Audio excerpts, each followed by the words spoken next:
Përshëndetje, jeta jonë sundohet nga shumë frikëra. Ato janë të shumëllojshme, në stade të caktuara në jetës dhe për arsye të caktuara. Sigurisht, askujt nuk i pëlqen të quhet frikacak, por ne e dim që jemi paksa frikacak në gjëra të caktuara.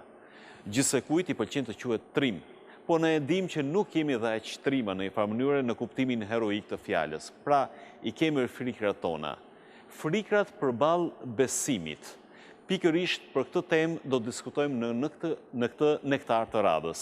Unë kam të ftuar profesorin e njohur, doktor psikolog Jashar Demiri, autori shumë librave mbi psikologji, hoxhën e nderuar Enis Rama.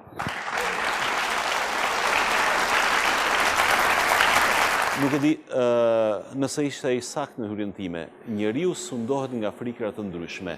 A mund të thoni ju lutem se kush janë ato frikrat bazë? A janë frikra që mund quhen ekzistenciale në jetën e njeriu, që mund të bëhen pengesë e tij në një shëndet psikologjik të fort dëshirueshëm për çdo kënd? Për shembull, ne e dimë që thuhet ka njerëz të rrahin gjoksin, për shembull, unë s'kam frikë për asgjë. Pra e shprehin tek frika, tek mungesa e frikës, atë pushtetin e vet, atë të qenurit paksa lart. Ju ishit shumë i saktë në paraqitjen që bët, në prezentimin e emisionit, edhe në ato që thatë, dhe unë dua të them që frikrat nuk kanë të bëjnë me qenit frikacak, por frikrat janë krijuar nga krijuesi, sepse ato mbrojnë, ato paralajmërojnë. Pa frikra ne nuk do të vepronim, pa frikrat ne nuk do të merrnim masa. Problemi është se vetëm frika nga Zoti është obsesioni më i bukur për njeriu. Kurse frikrat e tjera pastaj, me masë edhe me arsye, janë gjithmonë të arsyeshme dhe të nevojshme. Por problemi për cilin jemi këtu është se shumë frikra janë të tepruara, janë jo në masën e duhur, jo të arsyeshme, janë të paarsyeshme, dhe në vend që ta ndihmojnë njeriu i krijojnë atij shumë probleme. Për shembull, unë po ju them që një pjesë e madhe e klientëve që vinë nga Shqipëria tek unë në Tiranë, edhe nga Kosova, edhe nga Malizia, edhe nga vise të tjera, realisht nuk janë të sëmurë, por ndihen të sëmurë, kanë bërë të gjitha analizat, vizitat dhe të gjitha ju dalin të shkëlqyera, dhe çuditërisht ata janë të sëmurë. Pse? Sepse ata janë të trembur, ata janë të friksuar nga sëmundjet. Pra, le të themi këtu që një ndër frikrat më të shpeshta është frika nga sëmundjet.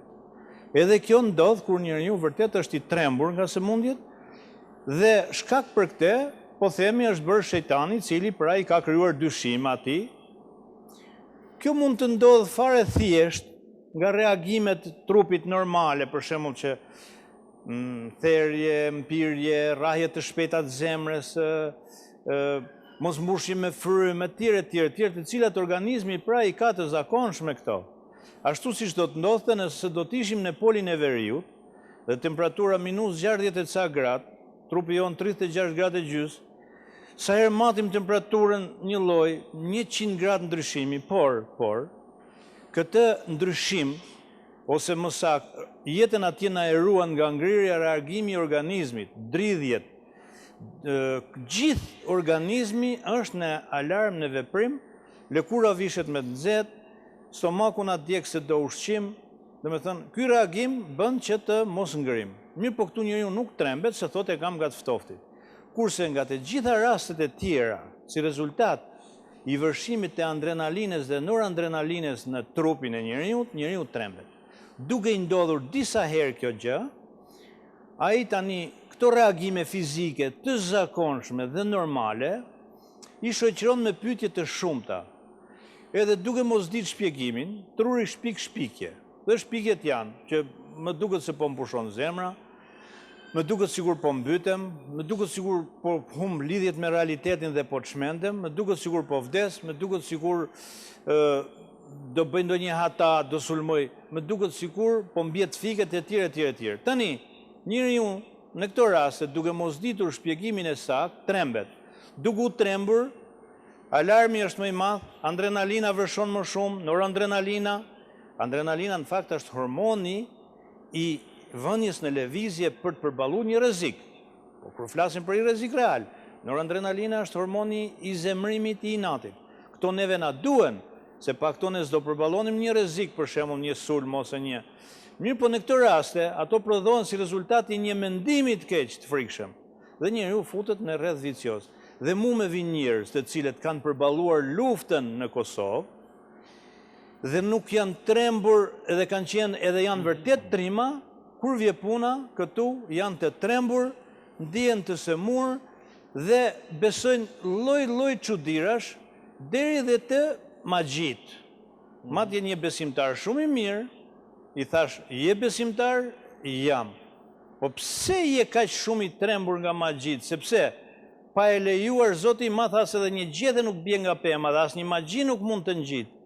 Edhe, mirë po njeriu kur është i trembur, edhe me fe thuhet që njeriu e humbet arsyen. Dhe diku në një libër kam lexuar si është e mundur që tek njerëzit më të mençur, më të zgjuar, edhe shejtani vepron më shumë.